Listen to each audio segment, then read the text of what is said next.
خداوند کا کلام آپ تک پہنچا ہے۔ پلیز لائک اور شیئر لازمی کیجیے۔ God bless you.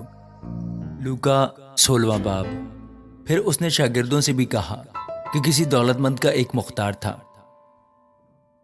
اس کی لوگوں نے اس سے شکایت کی کہ یہ تیرا مال اڑاتا ہے۔ پس اس نے اس کو بلا کر کہا کہ یہ کیا ہے جو میں تیرے حق میں سنتا ہوں؟ اپنی مختاری کا حساب دے، کیونکہ آگے کہ تو مختار نہیں رہ سکتا۔ اس مختار نے اپنے جی میں کہا کہ میں کیا کروں، کیونکہ میرا مالک مجھ سے مختاری چھینے لیتا ہے۔ مٹی تو مجھ سے کھودی نہیں جاتی اور بھیک مانگنے سے مجھے شرم آتی ہے۔ میں سمجھ گیا کہ کیا کروں، تاکہ جب مختاری سے موقوف ہو جاؤں تو لوگ مجھے اپنے گھروں میں جگہ دیں۔ بس اس نے اپنے مالک کے ایک ایک قرضدار کو بلا کر پہلے سے پوچھا کہ تم پر میرے مالک کا کیا آتا ہے؟ اس نے کہا 300 من تیل۔ اس نے اس سے کہا اپنی دستاویز لے اور جلد بیٹھ کر 50 لکھ دے۔ پھر دوسرے سے کہا تجھ پر کیا آتا ہے؟ اس نے کہا 100 من گیہوں۔ اس نے اس سے کہا اپنی دستاویز لے کر 80 لکھ دے۔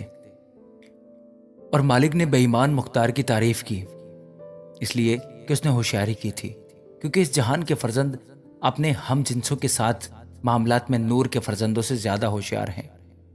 اور میں تم سے کہتا ہوں کہ ناراستی کی دولت سے اپنے لیے دوست پیدا کرو، تاکہ جب وہ جاتی رہے تو یہ تم کو ہمیشہ کے مسکنوں میں جگہ دیں۔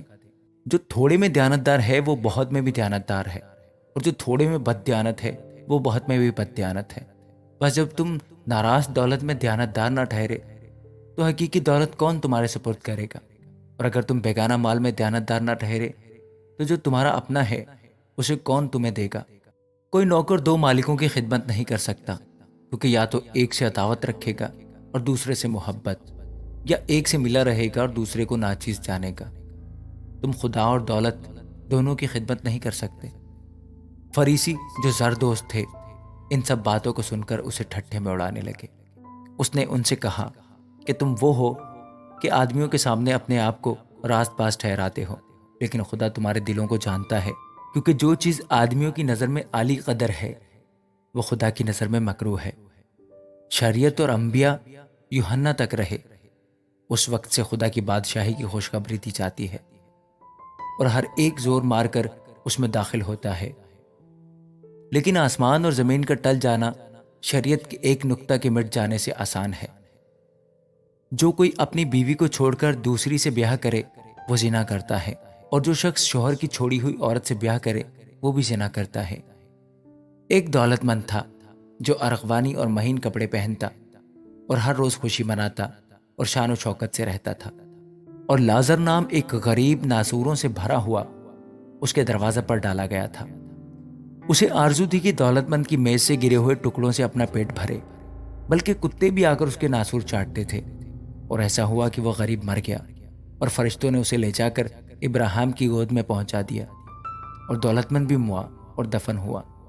اس نے عالم ارواح کے درمیان عذاب میں مبتلا ہو کر اپنی آنکھیں اٹھائیں اور ابراہیم کو دور سے دیکھا اور اس کی گود میں لازر کو، اور اس نے پکار کر کہا اے باپ ابراہیم، مجھ پر رحم کر کے لازر کو بھیج کہ اپنی انگلی کا سرا پانی میں بھگو کر میری زبان کو تر کرے، کیونکہ میں اس آگ میں تڑپتا ہوں۔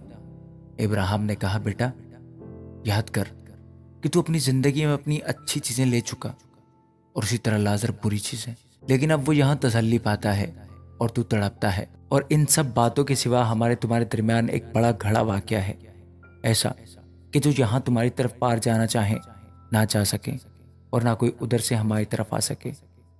اس نے کہا پس اے باپ، میں تیری منت کرتا ہوں کہ تو اسے میرے باپ کے گھر بھیج، کیونکہ میرے 5 بھائی ہیں، تاکہ وہ ان کے سامنے ان باتوں کی گواہی دے، ایسا نہ ہو کہ وہ بھی اس عذاب کی جگہ میں آئیں۔